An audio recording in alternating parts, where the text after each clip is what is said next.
Votre environnement définit souvent la limite de votre réussite. C'est comme planter une pousse de chêne dans un petit pot. Elle peut survivre, mais jamais atteindre sa grandeur.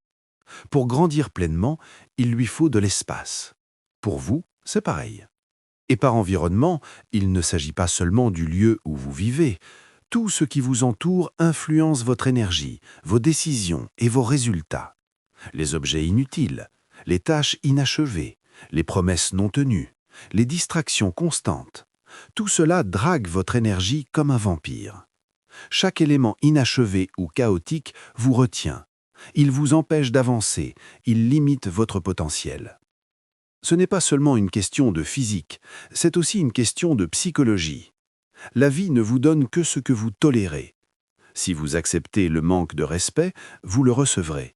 Si vous tolérez les retards, les gens arriveront toujours en retard. Si vous tolérez la médiocrité, vous ne connaîtrez jamais l'excellence. Si vous tolérez un corps fatigué et malade, il restera fatigué et malade. Vos standards déterminent votre réalité. Protéger votre espace mental, émotionnel et physique est la première étape.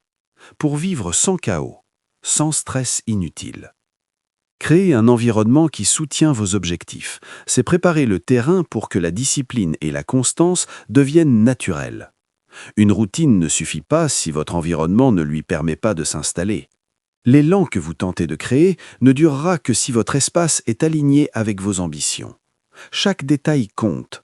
Les objets, les engagements, les personnes autour de vous, la façon dont vous vous traitez vous-même.